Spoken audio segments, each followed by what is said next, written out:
सबको जय मसीह। जय मसीह सभी को। आप सभी का स्वागत है इस रविवार की सभा में। हम सब वचन पढ़ने के लिए अपने स्थान पे खड़े होंगे।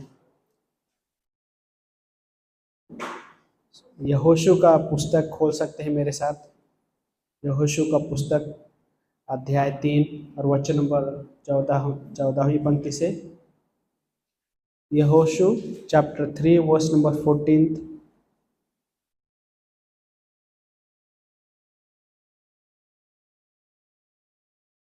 वचन नंबर 14 में, जब लोगों ने यरदन पार करने के लिए अपने तंबुओं से प्रस्थान किया और याजक वाचा का संदूक उठाए हुए उनके आगे आगे चल रहे थे। कटनी के सारे दिनों में यरदन नदी अपने तट के ऊपर बहती है। जब वाचा का संदूक उठाने वाले यरदन में उतरे और संदूक उठाने वाले याजकों के पैर तट के जल में पड़े, तब ऐसा हुआ कि ऊपर से नीचे बहकर आती हुई जलधारा थम गई। वह वहाँ से बहुत दूर आदाम शहर के समीप जो शारतान के निकट है एक ढेर होकर खड़ी हो गई, और नीचे की जलधारा जो अराबा सागर अर्थात लवण सागर की ओर बहती थी पूर्णतः अलग हो गई। वे लोग यरीहो के सामने पार उतर गए। जब वचन नंबर 17 में, समस्त प्रजा के यरदन पार होने तक यहोवा की वाचा का संदूक उठाकर ले जाने वाले याजक यरदन के बीचों बीच सूखी भूमि पर स्थिर खड़े रहे, और समस्त इज़राइल सूखी भूमि पर से पार हुआ। प्रार्थना करते हैं। प्यारे पिता परमेश्वर, हम धन्यवाद करते प्रभु इस अद्भुत दिन के लिए जो आपने हमें दिया प्रभु, कि हम सब मिलकर प्रभु आपको महिमा आपकी आराधना कर सके परमेश्वर। और प्रभु जो आपने हमें ये दिन ठहराया, धन्यवाद करते हैं परमेश्वर। प्रभु हम मांगते हैं प्रभु आज के इस पोषण को प्रभु आशीषित कीजिए पिता, और हम सबसे बातें कीजिए लॉर्ड। प्रभु स्वर्ग में आप विराजमान परमेश्वर है प्रभु, लेकिन आप हमारे बीच में ही उपस्थित है परमेश्वर। और इस अद्भुत समय को जो आपने हमें चुना है प्रभु, जो हमें उस संसार से अलग कर रखा है परमेश्वर, और प्रभु हमें इकट्ठा किया है कि हम आप के साथ संगति कर सके परमेश्वर। और उससे भी बढ़कर प्रभु आप हमारे साथ संगति करना चाहते हैं। धन्यवाद करते हैं प्रभु यीशु मसीह। हर किसी से बातें कीजिए लॉर्ड, टच कीजिए हर एक के जीवन को, शरीरों को, मनों को, भावनाओं को। धन्यवाद करते हैं प्रभु यीशु मसीह के नाम से प्रार्थना को मानते हैं, आमीन।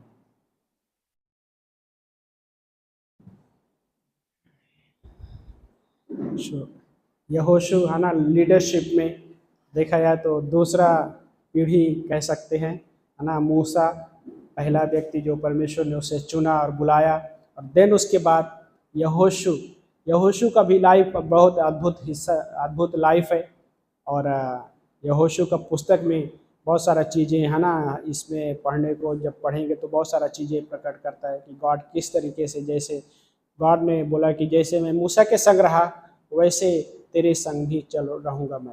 और यहाँ पे इस पंक्ति में जब हम पढ़ रहे, जो हमने पढ़ा, तो इसमें क्या बोलते हैं कि एक हिस्सा जो ध्यान देने जैसा, और वो क्या है कि जब बाढ़ है ना, जो यरदन नदी की कंडीशन कैसे पूरा फुल बह रहा था, है ना। और उस हिस्से में सोचने वाली बात क्या थी कि जब याजकों ने क्या किया, अपने पैर पानी पर, उनका पैर जैसे ही पानी पे पड़ा वैसे क्या हुआ कि वो पानी थम गया। और क्या कि इसके अलावा जब तक क्या बोलते हैं कि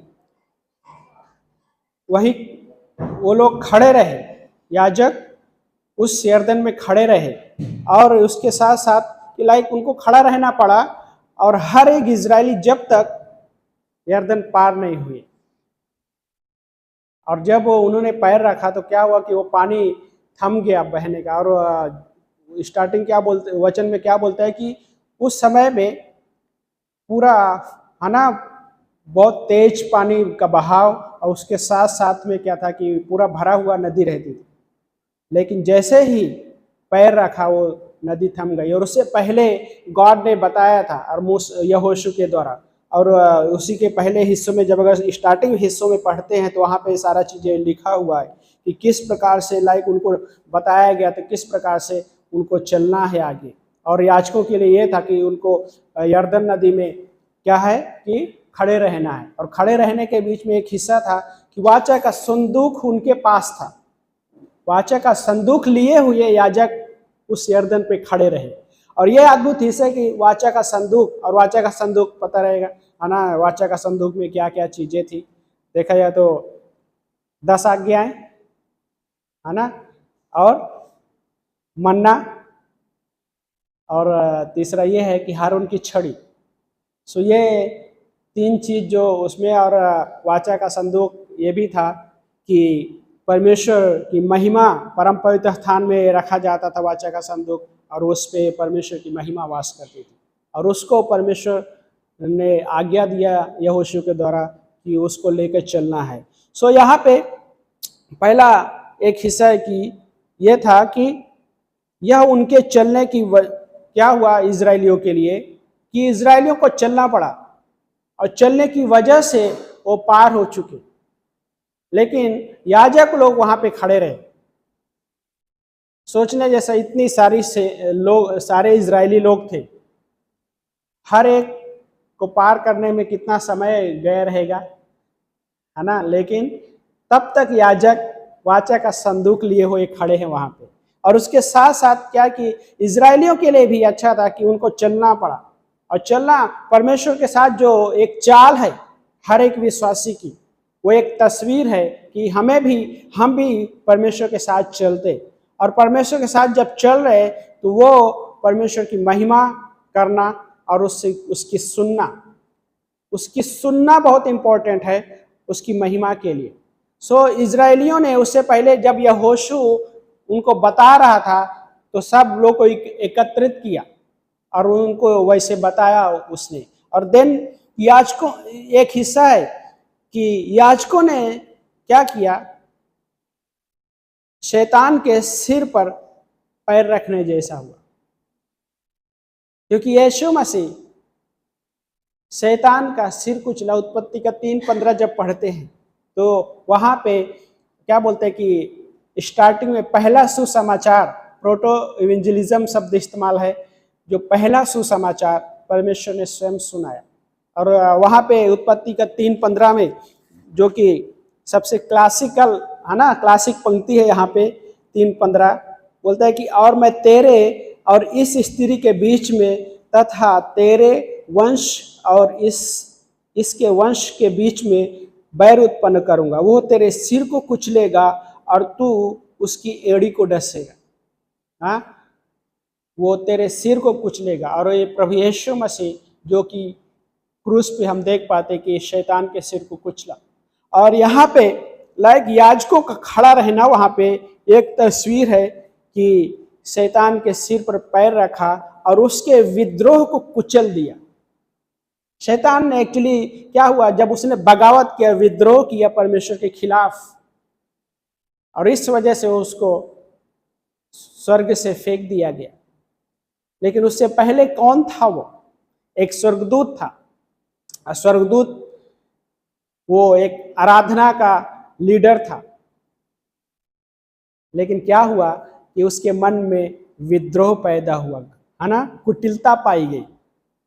और परमेश्वर ने क्या बोला कि वो तू यीशु मसीह के बारे में बोला कि वो तेरे सिर को कुचलेगा और तू उसकी एड़ी को डसेगा।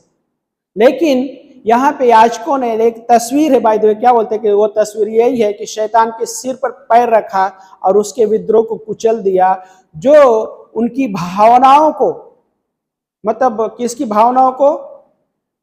इजरायलियों के भावनाओं को संक्रमित कर सकता था। और ये क्या था कि विद्रोही भावनाएं विश्वासी को परमेश्वर के साथ सोचने से जो वंचित करती है, जो विद्रोह की एक भावना होती है वो परमेश्वर के साथ सोचने के से दूर रखती है।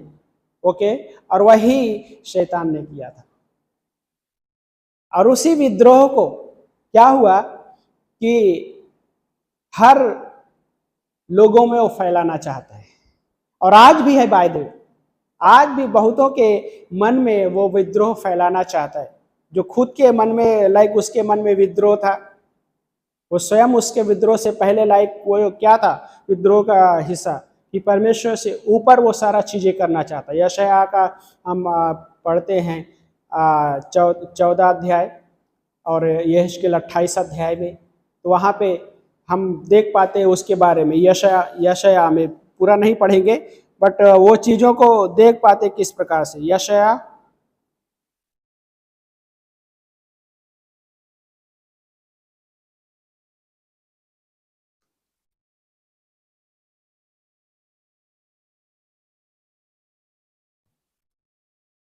यशायाह के 14 अध्याय में अगर आप पढ़ते 12वीं पंक्ति से 10वीं पंक्ति से है, अगर आगे पढ़ेंगे तो उसके बारे में लिखा है किस प्रकार। देन ये यहेजकेल 28 अध्याय में उसके बारे में लिखा है कि वो किस प्रकार से विद्रोह किया, लेकिन उसके बारे में क्या लिखा है कि सारी जो सुंदरता उसमें वास करती थी। सोचिए थोड़ी देर के लिए, है ना, ब्यूटी के मामले में गॉड उसको इतना सुंदर खूबसूरत बनाया था, लेकिन क्या हो गया, उसके अंदर विद्रोह आया। हाँ, और उसके लिए क्या बोलता है कि इंस्ट्रूमेंट जो है ना, म्यूजिकल इंस्ट्रूमेंट बहुत सारे बनाए गए थे, क्योंकि वो क्या था, आराधक था।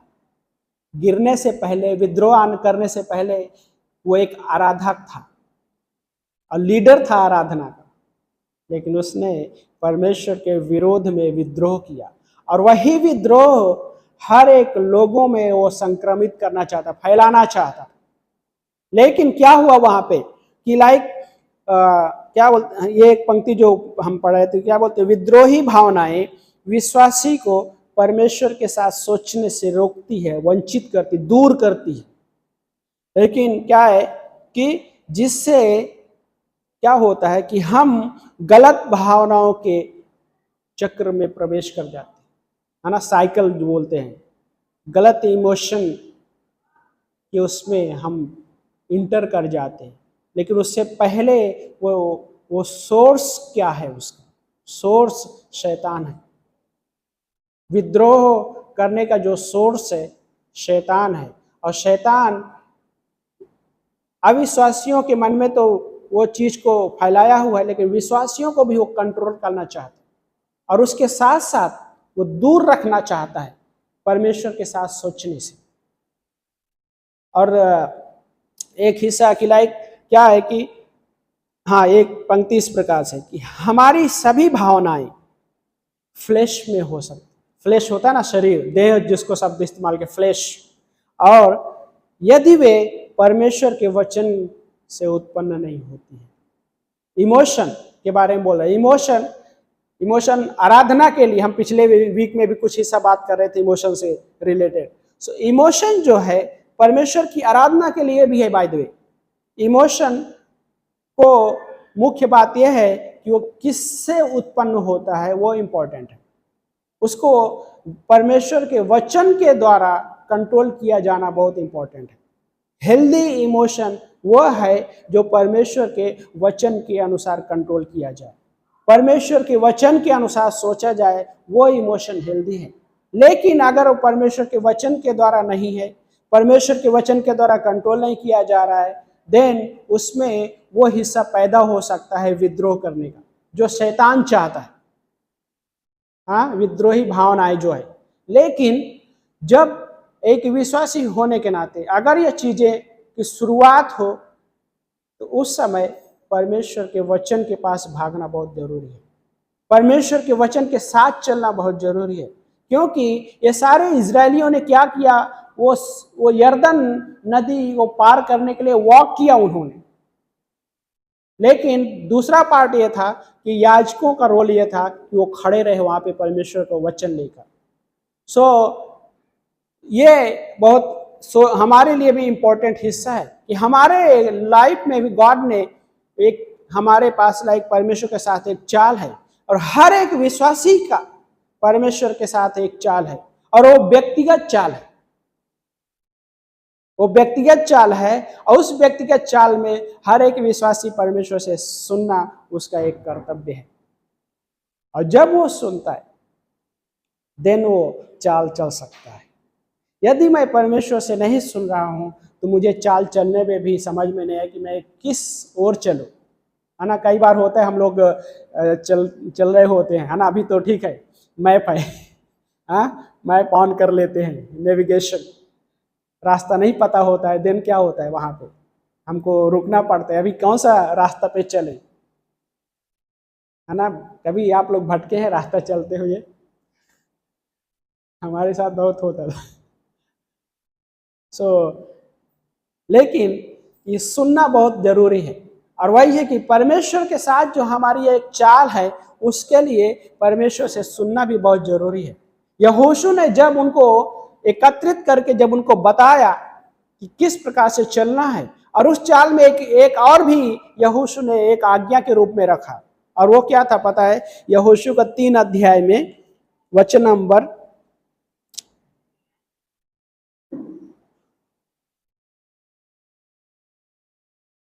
3 से पढ़, एक्चुअली पहली पंक्ति से पढ़ते ताकि उसके हिस्से को समझ में आ जाए। तो वचन नंबर 1 में बोलता है, अध्याय 3 का, तब यहोशू बड़े सवेरे उठा और सब इजरायलियों के साथ सित्तीम से प्रस्थान कर यरदन किनारे पहुंचा, और उन्होंने यरदन पार जाने से पूर्व वही पड़ाव डाला, वहां पे इकट्ठा हुए पड़ाव डाला। उन्होंने देन वचन नंबर 2 में, 3 दिन के बाद अधिकारी गण शिविर के बीच में से होते हुए निकले, और वचन 3 में क्या बोलता है? और उन्होंने सब लोगों को यह आज्ञा सुनाई, है ना, सब लोगों को यह आज्ञा सुनाई, जब तुम लेवी याजकों को अपने यहोवा परमेश्वर की वाचा का संदूक कांधों पर उठाकर चलते देखो, तब तुम भी अपने स्थान से प्रस्थान कर उसके पीछे पीछे चलना। सो ये था उसके यरदन नदी के पहले और प्लस उसके बाद का भी हिस्सा था। और ये हिस्सा क्या बोलते हैं? वचन 4 में सबसे मुख्य हिस्सा है, क्या बोलता है? परंतु उसके तथा तुम्हारे मध्य लगभग 2000 हाथ का अंतर रहे। हाँ, कितना? याजक जो हैं, लेवी लोग हैं, जो संदूक लेके जब चल रहे, तो उसमें क्या एक अंतर रखा? 2000 हाथ का अंतर रखा।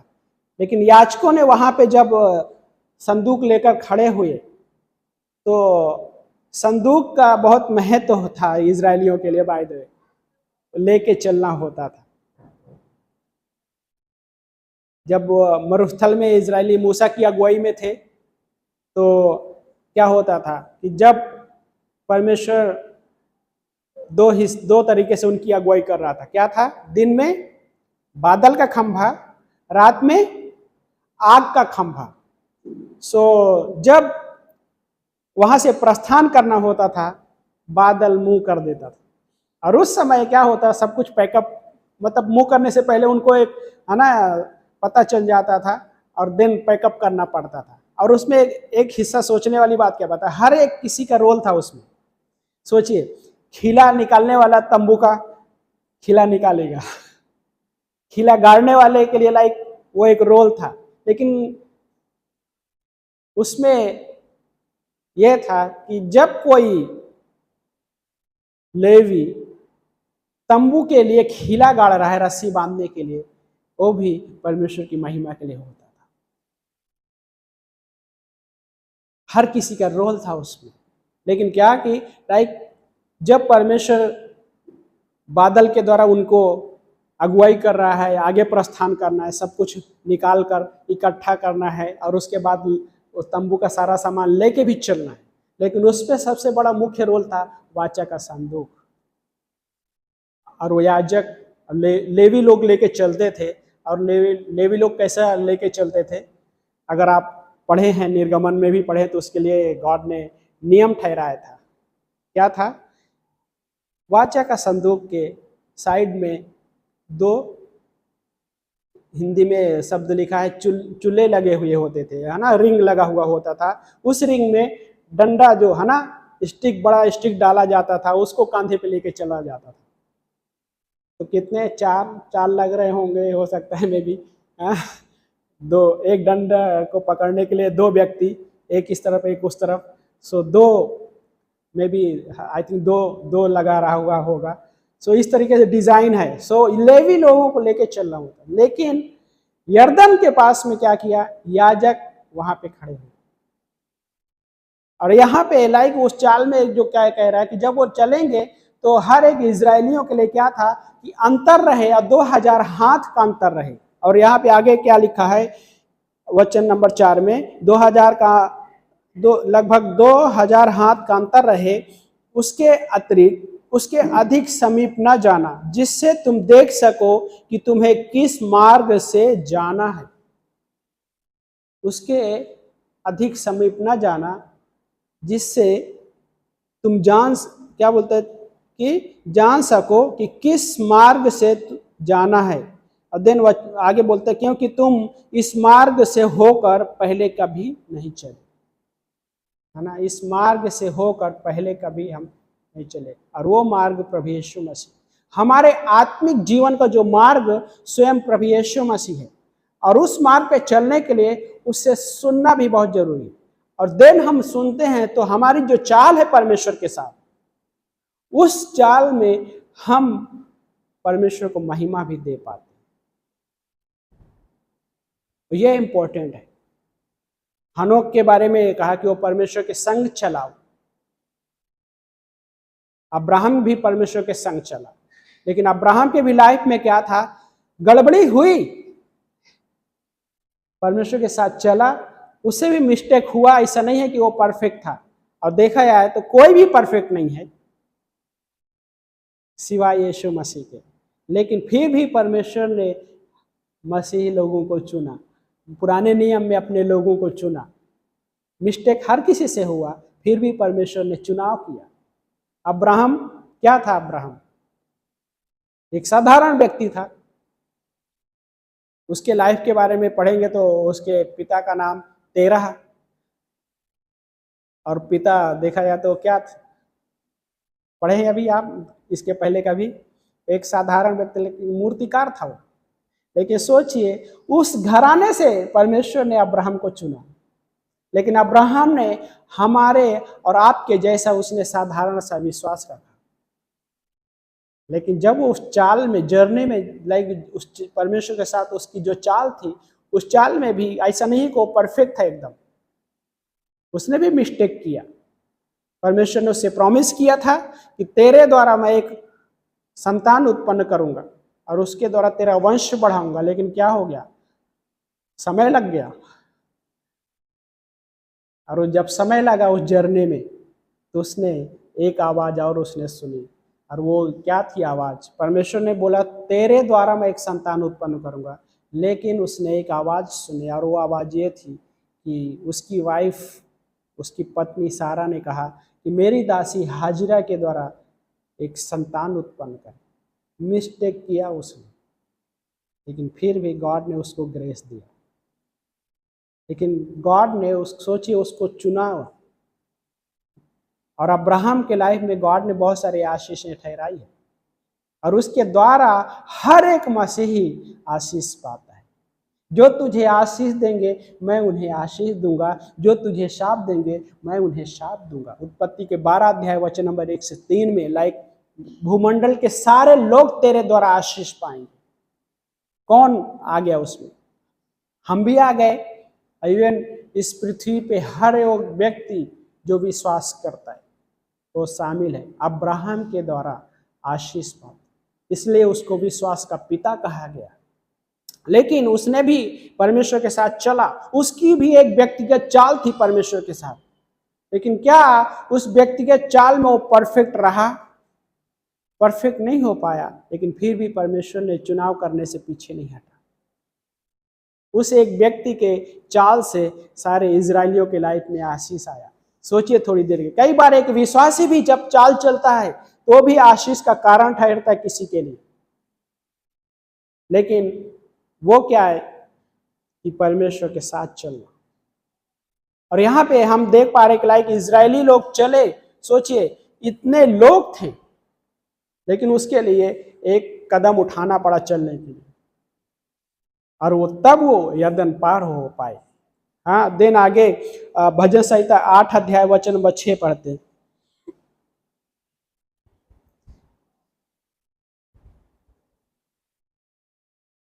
पढ़िए एक जन कोई, भजन संहिता 8 वचन नंबर 6।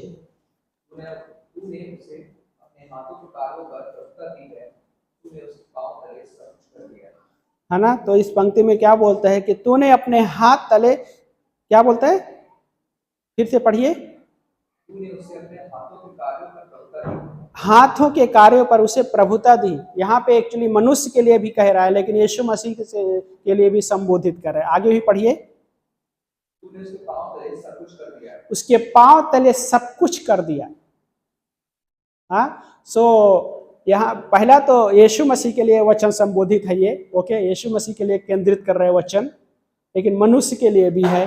और पहले हिस्से में जो हमने पढ़ा क्या बोलता है कि तूने अपने हाथ के कार्यों के ऊपर उसे अधिकार दिया, है ना। और ये मनुष्य के बारे में बोला। और देन क्या बोलता है, तूने सब कुछ उसके पैरों तले कर दिया है ना, पैरों तले कर दिया। और इसमें सबसे मुख्य कौन आया, प्रभु यीशु मसीह आया। प्रभु यीशु मसीह के पैरों तले परमेश्वर ने कर दिया सब कुछ।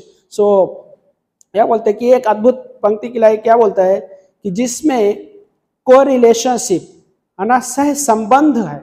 और वो कैसा है कि पिता ने पुत्र को सब कुछ दिया, सब कुछ दे दिया, सब कुछ। लेकिन यीशु मसीह फिलिपियों के में हम पढ़ते हैं अध्याय 2 में क्या बोलता है, उसने अपने आप को शून्य कर दिया। परमेश्वर होते हुए भी परमेश्वर अपने आप को उस तरीके से नहीं समझा, शून्य कर दिया। लेकिन पिता ने सब कुछ उसको दे दिया।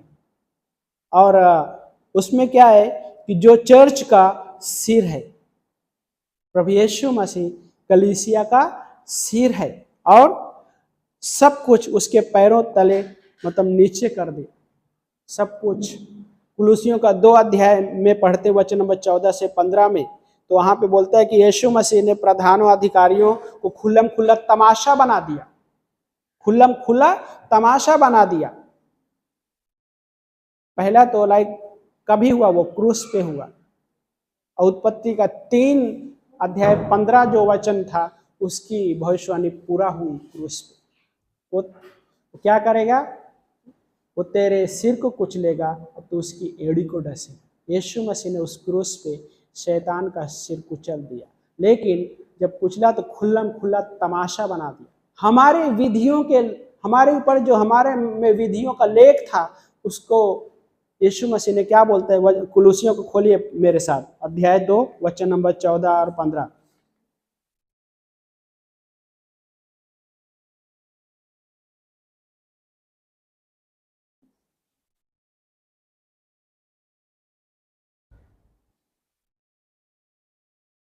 मिल गया आप सभी को।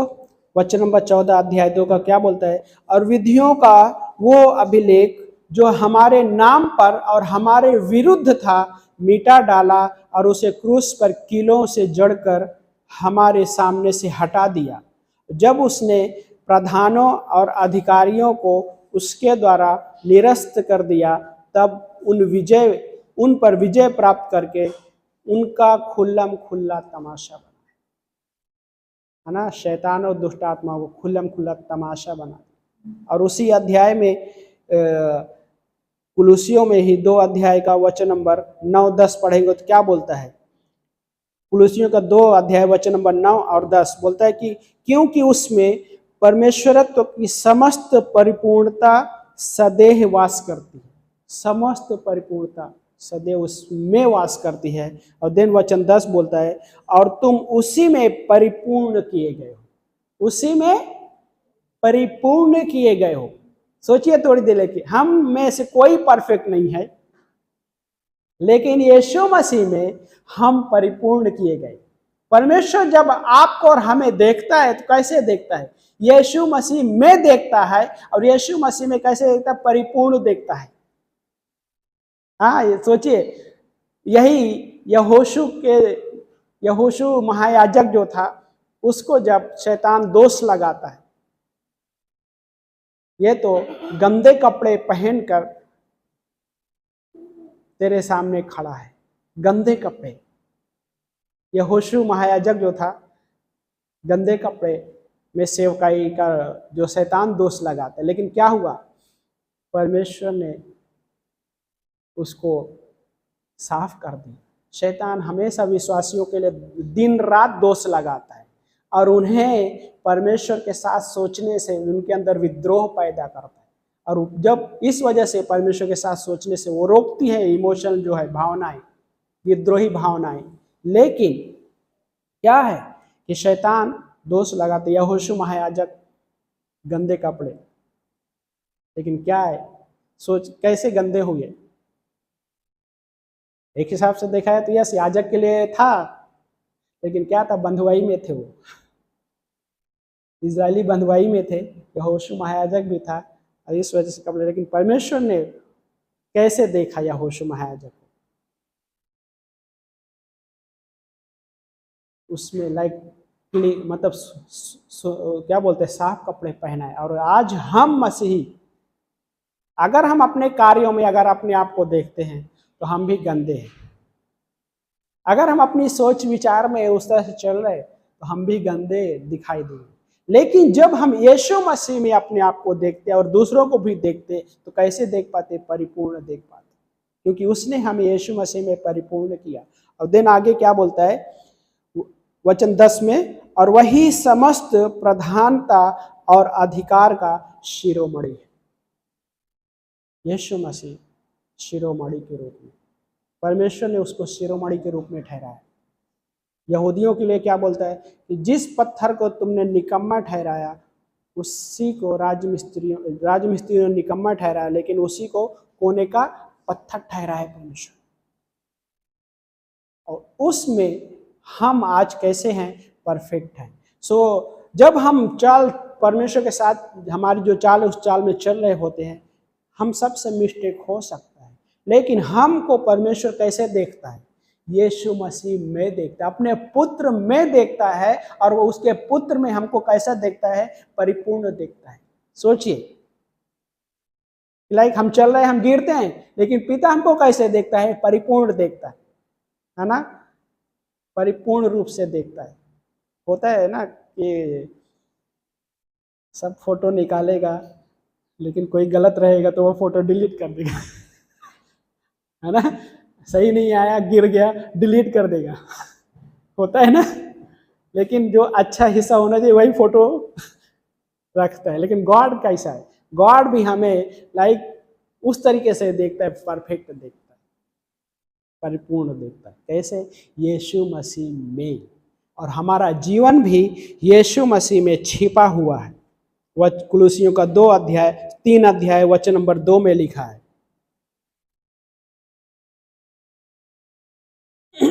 हाँ, वचन नंबर 2 में बोलता है, अपना मन पृथ्वी पर की नहीं परंतु स्वर्गीय वस्तुओं पर लगाओ। और यह है एक विश्वासी की चाल परमेश्वर के साथ। अपना मन पृथ्वी पर की नहीं परंतु स्वर्गीय वस्तुओं पे लगाओ। और आगे क्या लिखा है?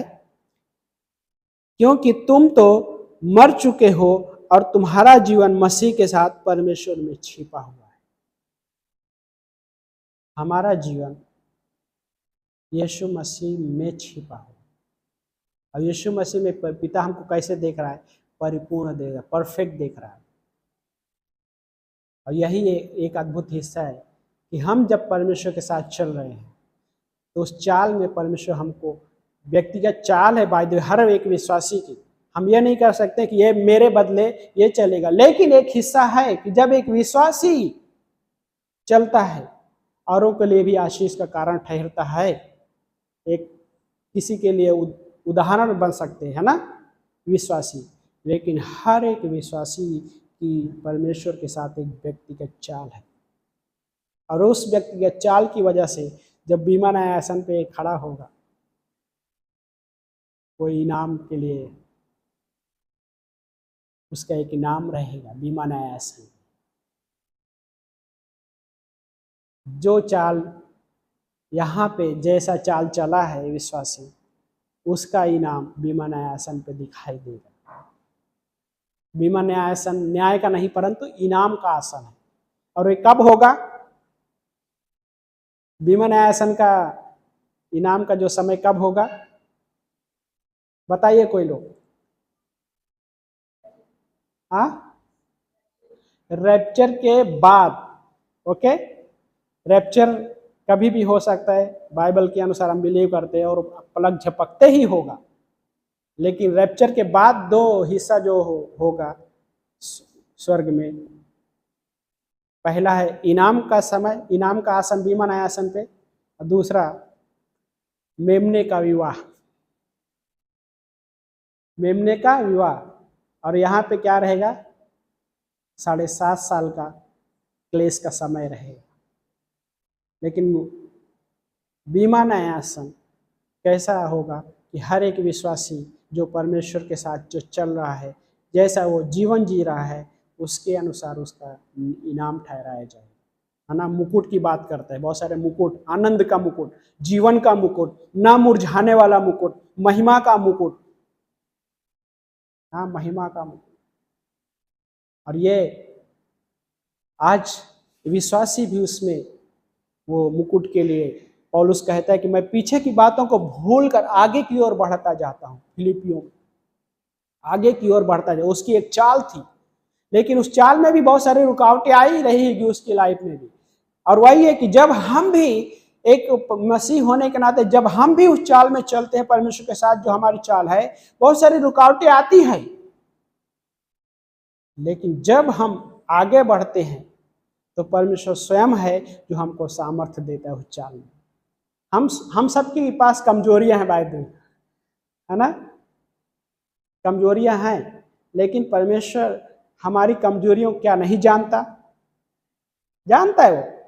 लेकिन हमारी कमजोरियों को शैतान के सामने प्रस्तुत नहीं करना है। कई बार वो उन कमजोरियों को उठाकर फायदा उठाता है।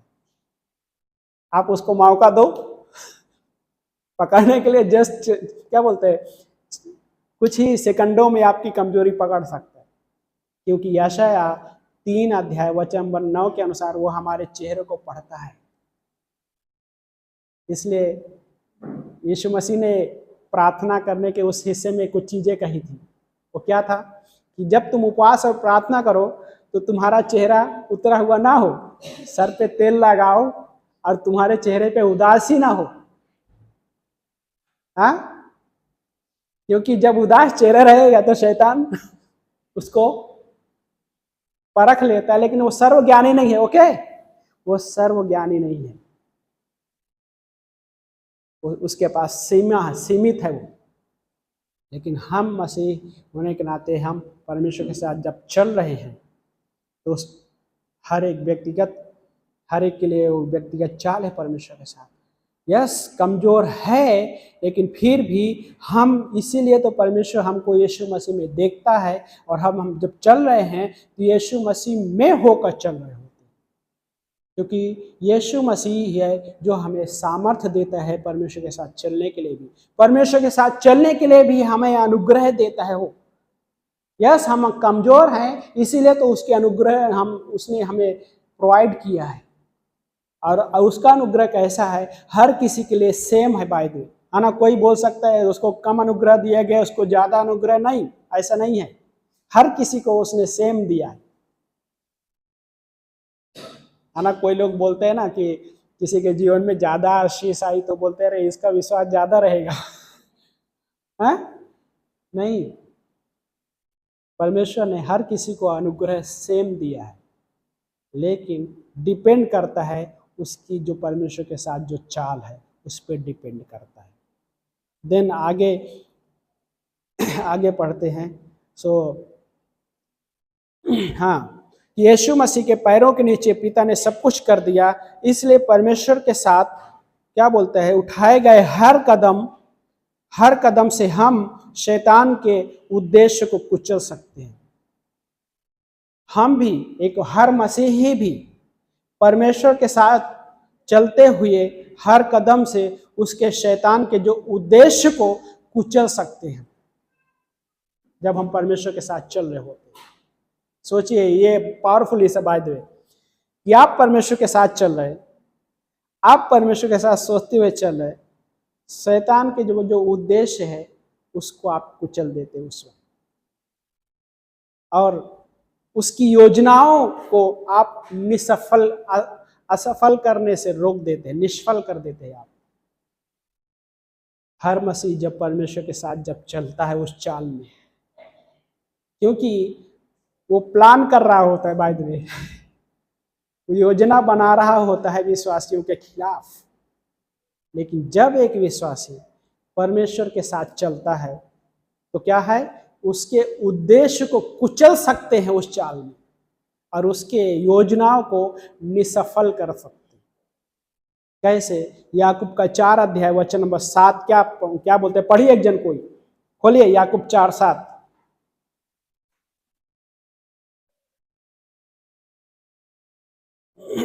इसलिए परमेश्वर के अधीन हो जाओ, हाँ, और शैतान का सामना करो, वह तुम्हारे पास से भाग निकलेगा। है ना? परमेश्वर के अधीन हो जाओ, शैतान का सामना करो, तो वो तुम्हारे पास से भाग जाएगा। कि परमेश्वर के अधीन हो जाना, है ना? ये है परमेश्वर के साथ चलने के लिए अगला हिस्सा भी है, अधीन होकर। और उसके आगे इस तरह से कि हम शैतान का विरोध परमेश्वर के साथ चल कर करते हैं, ना कि शरीर के द्वारा। ये फ्लेश के द्वारा हम लड़ाई नहीं लड़ सकते, परंतु परमेश्वर के साथ चलते हुए हम उसका विरोध कर सकते हैं। और हम जब खड़े होते हैं तो क्या बोलते हैं वो याकूब, कि वो शैतान भाग जाएगा। और ये वॉक जो है, क्या बोलते हैं, अद्भुत हिस्सा है। अय्यूब का अध्याय 34 अध्याय वचन नंबर 21वीं पंक्ति पढ़िए एक जन कोई। अय्यूब 34 अध्याय वचन नंबर 21। क्योंकि परमेश्वर की आंखें मनुष्य की चाल चलन पर लगी रहती हैं, और वह उसकी सारी चाल चलन को देखता है ना? परमेश्वर की आंखें मनुष्य की चाल चलन पर लगी रहती है। जब आप परमेश्वर के साथ चल रहे हैं, उस परमेश्वर के साथ जो आपकी जो चाल है, व्यक्तिगत चाल है, उस समय आपकी चाल चलन पर किसकी आंखें लगी रहती है? परमेश्वर की आंखें लगी रहती। यस, उसको पता है गड़बड़ करेगा, लेकिन फिर भी परमेश्वर दोष नहीं लगाता। दोष कौन लगाता है? शैतान लगाता है। लेकिन हमारी सारी चाल चलन पर उसकी आंखें लगी रहती। और याकूब का 4 अध्याय वचन नंबर 10 में जब पढ़ेंगे तो क्या बोलता है? 10, याकूब 4:10 पढ़िए।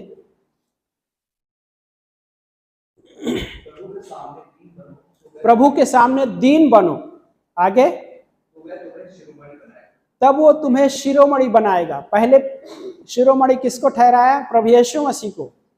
लेकिन अभी हमारे लिए रोल क्या है कि प्रभु के सामने हमें दीन बनना है, तब वो तुम्हें शिरोमणि ठहरा। आगे, ये भाई एक दूसरे की बदनामी ना करो। हाँ, जो अपने भाई की बदनामी करता है, या भाई पर दोष लगाता है, वह व्यवस्था की बदनामी करता है, और वह व्यवस्था पर दोष लगाता है।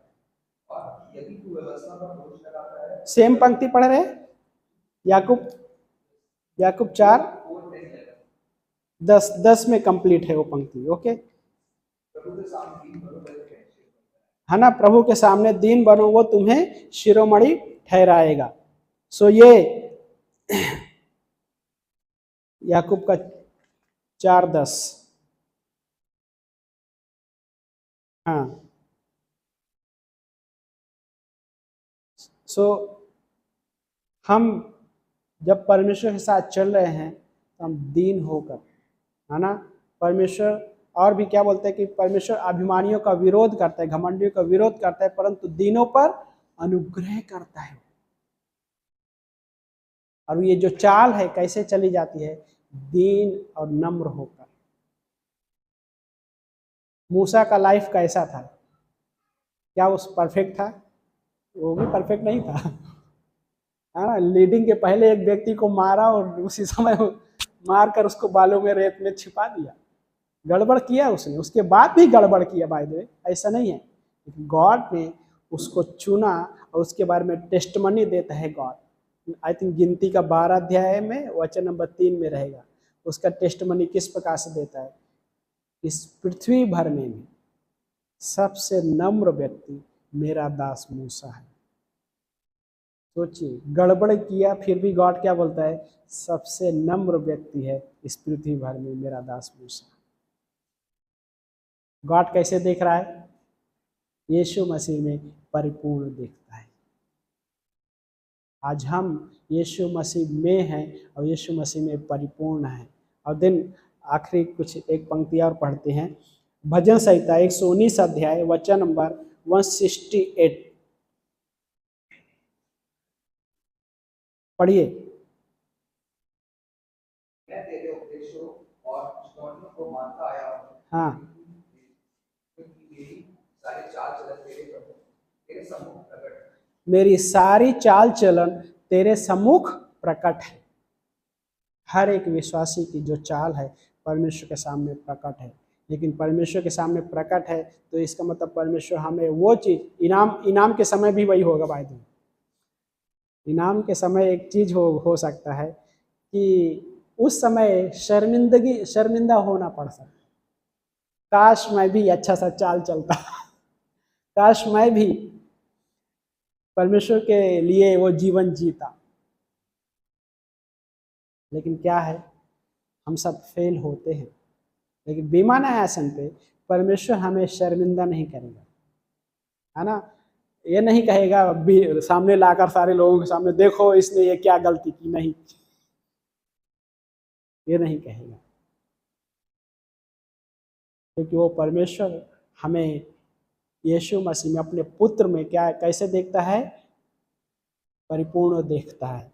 हमारी सारी चाल चलन क्या बोलते हैं, उसके सम्मुख है, प्रकट है। और लास्ट में भजन संहिता 139 वचन नंबर 3 में क्या बोलता है, 139 वचन नंबर 3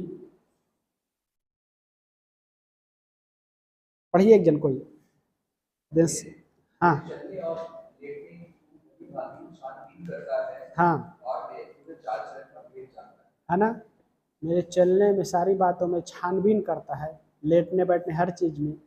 और क्या बोलता है कि मेरी पूरी चाल चलन का भेद वो जानता है। तो फिर भी हमें रुकना नहीं है। हाँ, कभी फेल होते गिर जाते तो भी हमें रुकना नहीं, हमें परमेश्वर के साथ उठकर फिर से चलना है। और जब हम चल रहे होते परमेश्वर के साथ, इजरायलियों ने जो परमेश्वर ने वो इजरायलियों के साथ प्रॉमिस किया था, उस चाल के बाद क्या हुआ, यरदन पार होकर वो लोग कनान देश में गए, जो वादे का देश है, गॉड ने प्रॉमिस किया था, उसमें प्रवेश किए। जिन्होंने विश्वास किया और उस चाल में चला, जिन्होंने विश्वास नहीं किया, कुड़कुड़ाए, दोष लगाए, मरुस्थल में ही रह गए। लेकिन एक विश्वासी होने के नाते हम परमेश्वर के साथ जो हमारी जो चाल है उसमें हम परमेश्वर के साथ चल रहे होते हैं। बाय फेथ चलते हैं, बाय ग्रेस चलते हैं, और हम उस चाल में नम्र और दीन होकर चलते हैं। हम घमंड से नहीं। यदि हम घमंड से गर्व करके चलेंगे खुद पे या खुद के स्ट्रेंथ पे हम डिपेंड होकर चलेंगे तो हम कभी नहीं चल पाएंगे। लेकिन इसीलिए तो परमेश्वर ने हमें अनुग्रह रखा है, क्योंकि वो हमारी सारी चाल चलन को जानता भी है। उसके सामने हमारी सारी चाल चलन प्रकट भी है। हर किसी का चाल चलन परमेश्वर के सामने प्रकट थी, प्रकट है और प्रकट रहेगी। लेकिन फिर भी परमेश्वर उन्हें ग्रेस दिया, आज भी दे रहा है और देता रहेगा।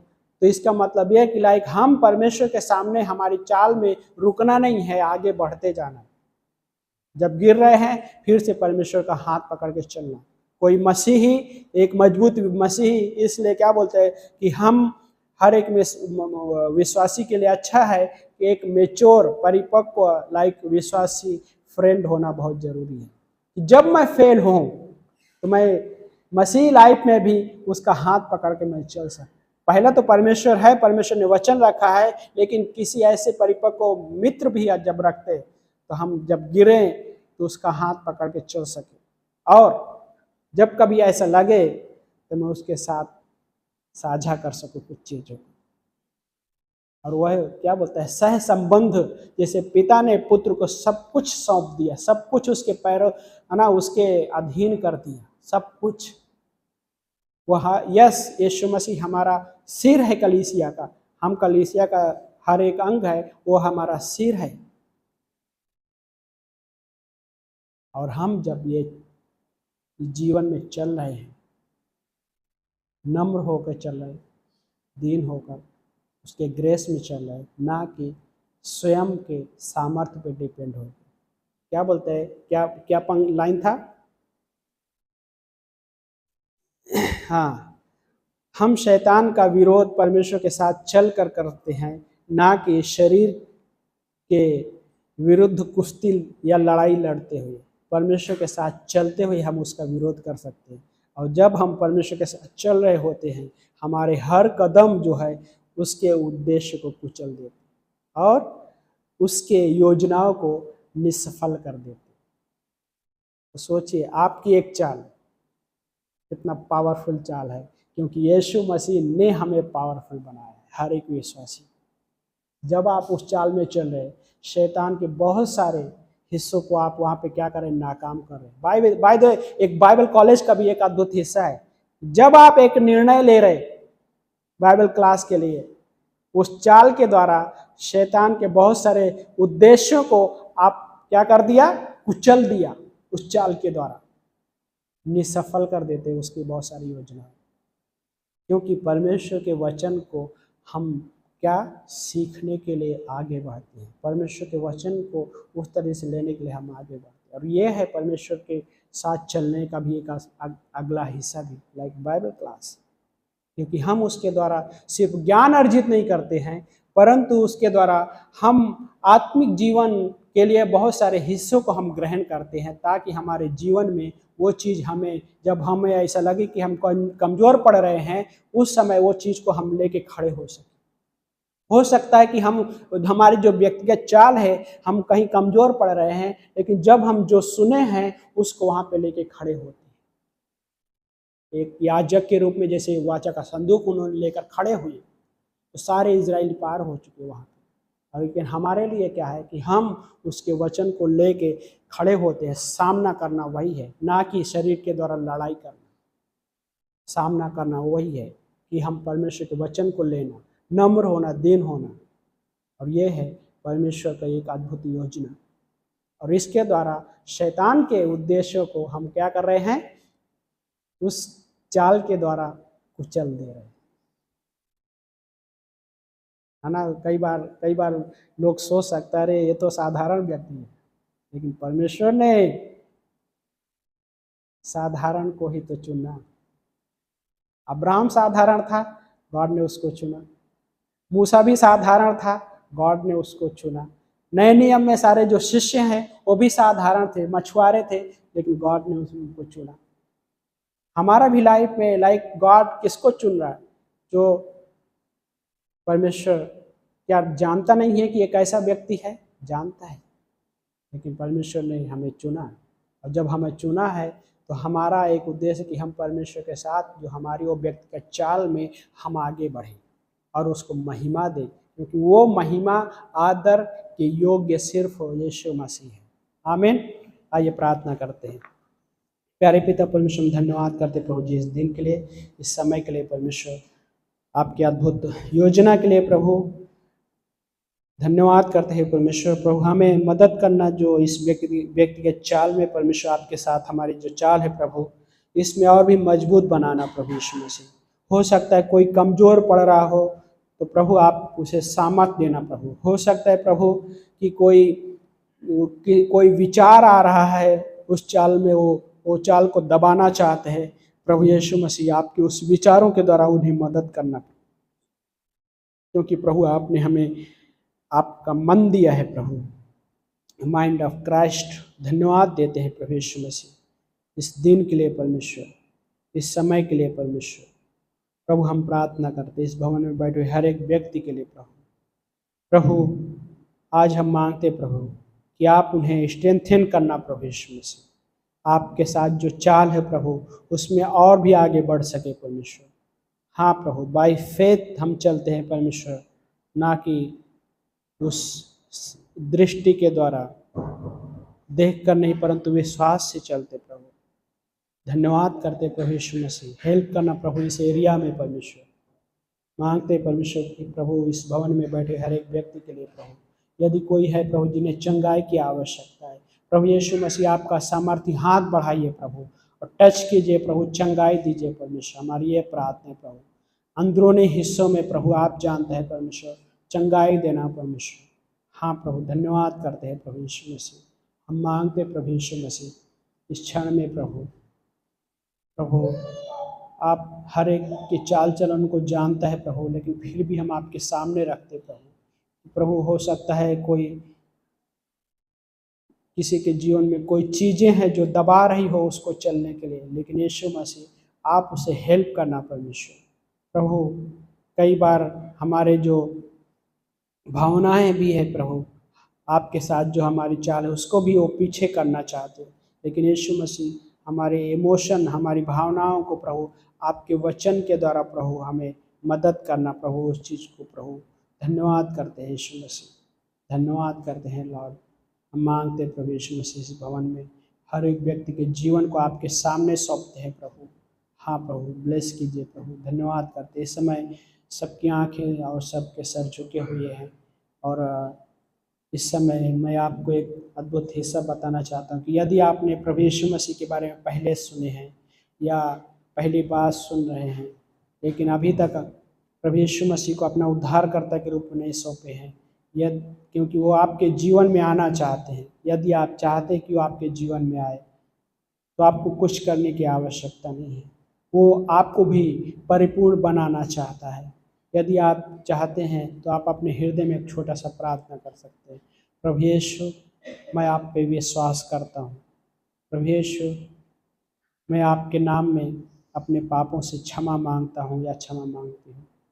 प्रभु यीशु, मैं ये विश्वास करता हूँ कि आप मेरे पापों के लिए क्रूस पर मारे गए, कब्र में दफनाए गए, फिर से तीसरे दिन जी उठे। इस संदेश पर विश्वास करता हूँ या विश्वास करती हूँ। प्रभु यीशु, मैं आपको अपना उद्धारकर्ता के रूप में स्वीकारता हूँ। प्रभु यीशु के नाम से आमीन। यदि आपने प्रार्थना किया है तो ये वचन, ये पवित्र आत्मा इस बात की गारंटी देता है कि आपके सारे पाप क्षमा हो चुके हैं और उसने आपको भी परिपूर्ण बना दिया है। धन्यवाद करते हैं प्रभु, आपकी महिमा प्रशंसा होने पर यीशु मसीह के नाम से आमीन।